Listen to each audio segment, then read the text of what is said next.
Hi guys, welcome back to our channel. మన global star Ram Charan అన్న Buchibabu sir డైరెక్షన్లో పెద్ది అనే మూవీ తీస్తున్న విషయం మనందరూ తెలిసిందే.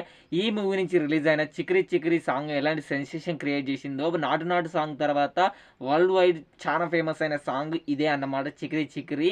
అండ్ మనందరూ తెలిసిందే ఈ సాంగ్లో హుక్ స్టెప్స్ అనేవి ఎలా ఉన్నాయో. ఈ సాంగ్ కొరియోగ్రాఫర్ వచ్చేసి జానీ మాస్టర్ అన్నమాట. రీసెంట్గానే ఒక డ్యాన్స్ షోలో వచ్చేసి ఈ చిక్రీ చిక్రీకి సంబంధించి హుక్ స్టెప్స్ గురించి రామ్ చరణ్ గారు ఏమన్నారనే యాంకర్ అడిగితే, అసలు ఆ హుక్ స్టెప్ చేసింది నేను కాదు, కొరియోగ్రఫీ చేసింది అది రామ్ చరణ్ గారే క్రియేట్ చేశారు.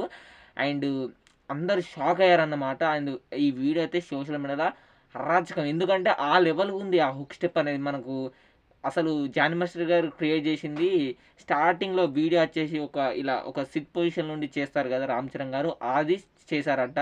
అండ్ బ్యాట్ పట్టుకొని హుక్ స్టెప్ అనేది ఉంటుంది కదా, ఇది చిక్రీ చిక్రీ అని కాల్ మూవ్ చేస్తూ అంటారు ఇట్లా బ్యాట్ సపోర్ట్గా, అది వచ్చేసి రామ్ చరణ్ గారు కొరియోగ్రాఫ్ చేశారంట.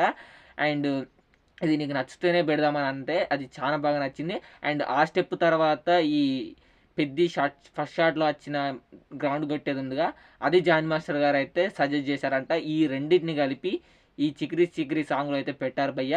ఈ సాంగ్ ఎలా వైరల్ అయిందో మనందరూ తెలిసిందే. ఆ హుక్ స్టెప్ అయితే మామూలు వైరల్ కాలేదని చెప్పాలి. అండ్ రామ్ చరణ్ గారు అసలు క్రెడిట్ కూడా జానీ మాస్టర్ గారికి ఇచ్చేశారంట. అండ్ ఎందుకంటే దాన్ని ఓకే చేశారు కాబట్టి అందుకే క్రెడిట్ మొత్తం జానీ మాస్టర్ గారికి ఇచ్చారని జానీ మాస్టర్ గారు అయితే రీసెంట్గా చెప్పారు భయ్య. ఇదే సోషల్ మీడియాలో చాలా వైరల్ అవుతుంది. నేనైతే షాక్ అయ్యాను, రామ్ చరణ్ గారు అలాంటి పవర్ఫుల్ స్టెప్ని క్రియేట్ చేయడం అంటే ఇది మామూలుగా రచకం కాదు భయ్య. ఎంతమంది పెద్ద మూవీ కోసం అండ్ సెకండ్ సింగిల్ కోసం ఈగర్గా వెయిట్ చేస్తున్నారో వీడియో కింద కామెంట్ చేయండి.